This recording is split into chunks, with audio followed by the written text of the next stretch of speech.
Welcome back. I'm out here in Idaho pronghorn hunting. I'm in the same spot I was. So I came out here last week for 2.5 days. I have 3.5 days this weekend to try to kill a pronghorn. Back out here in the same spot I was last week, and there was a lot of pronghorn out here. Hopefully they haven't been, chased around a ton throughout the week because I haven't been here. But I have about 10 minutes till it's shooting light, and probably wait a little bit longer because I can glass all the way across this kind of big flat and see if I can't find any out there, so then I don't have to walk out there because it's like 2.5 mile walk. If there's no pronghorn out there, it's not worth walking out there. But hopefully I'll, as the sun comes up, be able to glass more and more and pick some up and go make a stalk on them, but we'll see. Well, I got quite a few pronghorn spotted. There's probably 4 or 5 groups, nothing bigger than 4s and 5s though. Quite a few singles out there too. But there's the closest one's a group of 3, and they're up in this canyon a couple ahead of me, so I'm hoping if I sneak over the edge, I'll be able to see them before they see me. The hard part is that first 10-15 minutes of daylight you can glass just because of the sun, and then you're looking into this. And that makes it very hard to see, so I'm just gonna kind of slow down and really make sure that I don't jump them, that I'm just creeping over and glass and see if I can't pick up horns or ears or something before. But if that doesn't work, there's quite a few groups out here, so we'll see. I'll keep you updated. Well, I got a group of pronghorn, probably 15 or 20, probably 400 or 500 yards ahead of me. I had to jump one group just because this is just an open flat out here, and then they're kind of up on the hill. They were in the tall sage, but they've kind of left that and got up on the ridge where it's a lot shorter sage, which makes it tough to stalk. So hopefully there's a little bit of a lip that's fairly sharp. Hopefully if I just keep working this edge, that I can peek up and see them. Or there was a couple bucks in there. One was definitely pushing around the other one, so maybe one will come back this way. I'm kind of just gonna play it real slow, just because there's a lot of eyes up on their feet. I'm hoping they feed back this way. They had been last week. They really liked this taller sage, just a little patch of it. They like to be in it every midday, so hopefully they'll come back. Still can see the group I jumped. They only went a couple 100 yards, but we'll see what happens. Well, I got another group of pronghorn at 300 yards right now. They're kind of on a ridge, so I can't get any closer. I'm kind of stuck where I'm at. There's no good way to get to them, so there's at least 2 or 3 bucks and a couple does, but I did see there was one decent buck, probably 400 yards behind him coming towards him, so hopefully what happens is when that buck gets to him, kind of pushes him my way, or they pick a side of the ridge. Just with them being on the top, there's no way I can get closer. We'll see what happens.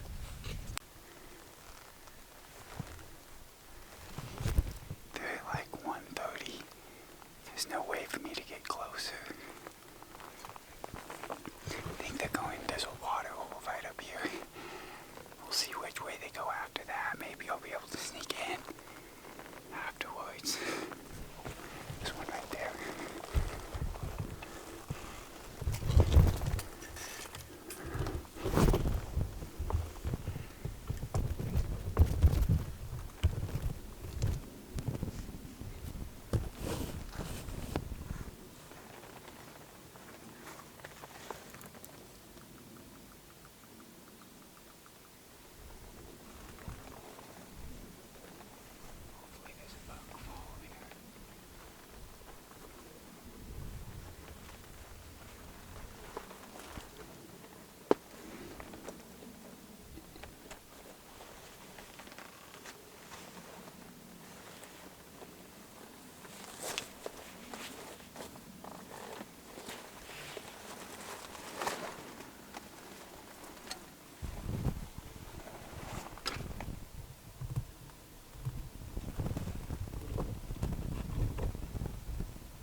those ones ended up moving into the private, kind of moving away. They never knew I was here. I had the doe came out at 104, the last one, but the rest were already through at like 127.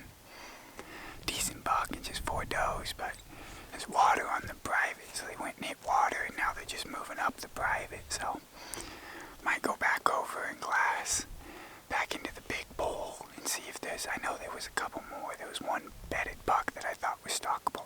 I doubt he's still bedded, but hopefully I'll be able to turn one up and make a stock on it. That was almost perfect. If I would have been here about 5 minutes earlier so I could have creeped around the corner a little more, I would have had a shot for sure, but it is what it is. Got a group of pronghorn, probably 175, 200 yards in front of me. They're kind of working this way, so I'm just going to try to find a good spot that has enough cover for me. There's not any great cover, but there's enough for like rocks that maybe I can find something I can sit down into. And hopefully they'll feed right in front of me and I'll get a shot. They're coming straight this way, so we'll see what happens. I didn't see any bucks, but there's at least 8 or 9 does, but I can't see everything, so I'm sure there's a buck in it. So I don't know if there's a single mature buck in that group, but I'm going to circle around and see if I can't get in front of him a little better.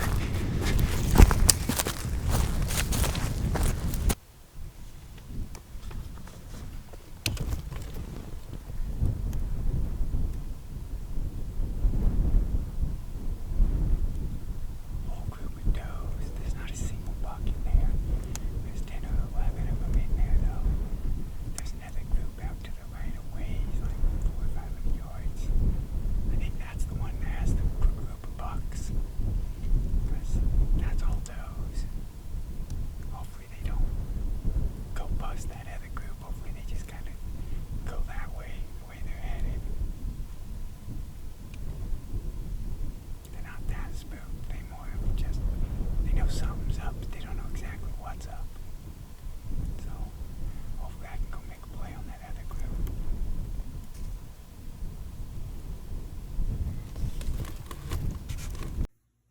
Well, it's me from the future. So, it kind of explained what exactly happened because I didn't get it all on camera. After that last group of pronghorn, I decided I'll go find some new pronghorn just because that wasn't working out. I wasn't getting close enough. There was lots of pronghorn. I just couldn't get close enough. I got a lot between that, 80 to 100 yards, but I didn't necessarily want to shoot that. I shot my bow out to that distance real consistently, but I still didn't want to shoot it if I didn't have to. So I tried to go find somewhere else, found a couple more pronghorn while driving, and then unfortunately I had some truck issues. The line that went from the the power steering reservoir to the power steering pump ended up wearing a hole through it. There was a bolt that was touching it and wore a hole through it. So I leaked all of the power steering fluid out relatively quickly. So even if I were to put power steering fluid in, it was like 30 seconds at last. Before I was no more power steering, no more power brakes. So my options were I either go home, try to get it fixed. I only had a day and a half to hunt at this point. Go home, try to get it fixed, or what I decided, go back to where I knew there was pronghorns, park the truck, and I was just going to hunt there for the rest of the time. Regardless of what happened, if I was seen or if I could get close enough to him or not, at least there was pronghorn. I could park the truck and hunt. There's just no way I was driving that truck around. I already had 600 miles to get back home anyways, so I wasn't going to drive that truck around. And it's scary to drive a big truck with no power steering, especially in the rocks and stuff. If you ever drove a truck without power steering, it's not fun. So I went and parked the truck there, and I have a clip of the pronghorn. I picked up 3 pronghorn. I went and checked a water hole, picked up 3 pronghorn going over a hill. So I'm like, okay, I hurried up, got over there, came over the rise, and it's a doe, a fawn, and a little buck. Followed them for a couple hundred yards and just could not get close enough to them. Watched them feed away. I have a clip of that. And I'll show you that clip right now. And then I'll come back and explain the rest of it.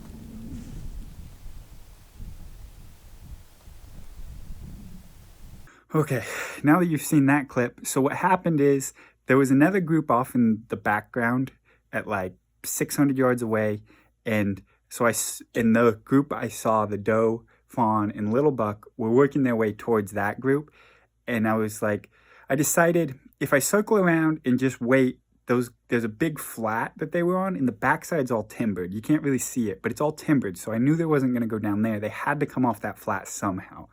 And I was hoping, because these ones were coming from the right, once they met up, the whole group, because they were kind of bedded, would push off of that flat towards the water that's kind of back to my left at this point. So what happened is I went out there, ended up taking like a 30-minute nap.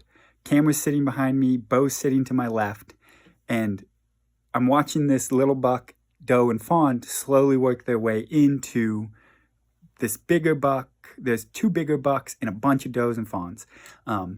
When this buck got close, when the little buck got close, the bigger buck decided to get up and charged him. And he kind of ran through the group and away from me, the little buck did. Went up on the hill about 100 yards away and just stood there. And I'm like, okay, they're all up on their feet. They're doing something. That buck just chased that buck. There's a chance, right? I'm in a place where if I see him move, I can circle around, get in front of him, or they'll move my way, hopefully. And then for some reason, that big buck did not like this little buck. So he just full sprint, taked off, charged him.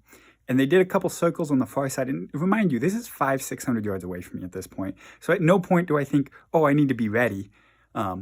He's running in circles, and that little buck decides come back towards the group with the big buck chasing him. And if you've ever seen pronghorn run, you know how fast they can run. And they disappear behind this little coulee, disappear, and then pop out coming straight at me at like, I don't know, 320, 330 yards. So I think, oh, they're coming at me. I got to grab my bow. Grab my bow. I already have an arrow nock because anytime I'm sitting, I nock an arrow. Grab my bow, put it in my lap. Camera's behind me, not recording at this point. Grab my rangefinder, range them. The first range is like 180 yards. But they're at full sprint at this time. Range 180, click, click again, 150, click again, 120. And I'm like, oh no, they're going to be in range before I have any time. Bow sitting flat in my lap. Pick up the bow to straight up and down. And at this point, this buck, the little buck's at like 30 yards. And the big buck's, stopped at that like 100-yard mark. And I'm shooting any buck. The truck's broken. I can't drive around. I only have a full day, half a day left to this day because I spent half a day with the truck and half a day the next day. So I'm shooting this little buck.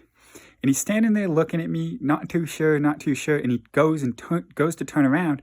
And I decide I'll draw. So I drew. He ran like 10 yards, and I shoot, right? I'm at full draw, settle on him, shoot. And immediately I'm like, oh, I shot underneath him. So I'm like, knock another arrow quick. He only ran another like 15 yards. At this point, I'm like, I know the yardage. I just missed. I know exactly what yardage. At first, I shot him for like 30.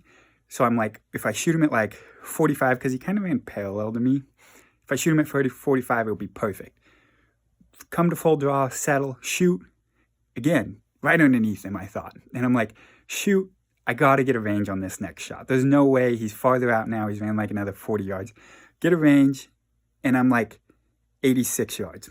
Got the range, get to full draw, real settle down, shoot, way underneath him. I'm talking like 10 feet underneath him. And I'm like, I must have got a bad range him again. He's at like 126. No, not 86 like I thought. I was like 40 yards off my range. So at that point, I'm like, I just missed my opportunity at this pronghorn buck.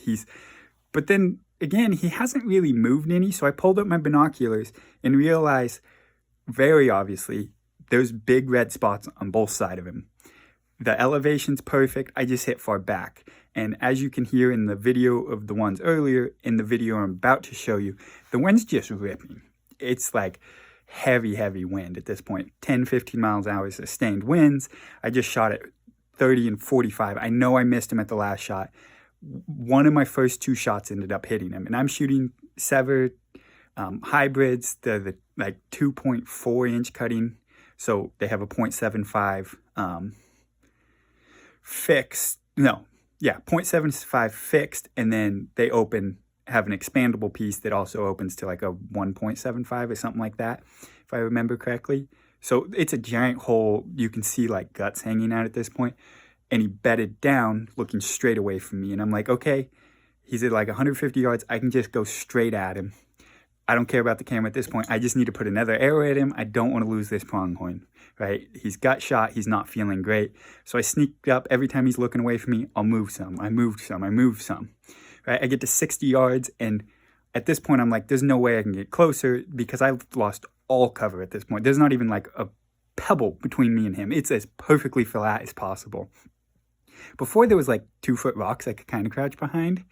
So I draw and I'm like, I have to adjust for wind. Come to full draw and I'm shaking so bad. The wind's drifting my bow so bad. I'm like, I just need to take a second, relax, because, your adrenaline's rushing. So I let the bow down, breathe for a second, come to full draw, settle the pin perfectly on him. And he's bedded at like a perfect away. So I'm like, it's the shot I have. At this point I have my fixed blade because I had 3 severs and 2 iron wheels. I already shot all 3 severs.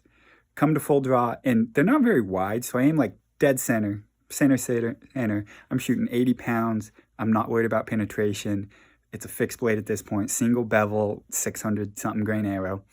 So I take the shot, and I miss like this far, 2 inches, 1.5 inches off to the right side, and he stood up, and I'm like, I forgot to adjust for wind. I knew I had to adjust for wind, 6 to 8 inches.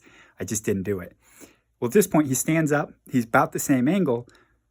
I only have 1 arrow left, but I'm like, I know my wind hold now.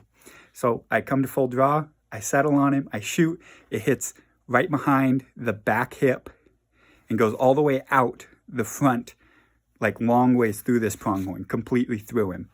And that's when I grabbed my phone and my binoculars and just filmed through my binoculars him. And you'll see this next clip of him with the arrow. You can see my first shot. The second shot, hard to see, but you can see it. And that's when he ends up bedding down and finally dies. So, unfortunately, I didn't get it all on camera, but I did end up killing one, which is real cool. And I did get him going into his final bed on camera. So, thank you for watching. I'll play that clip now.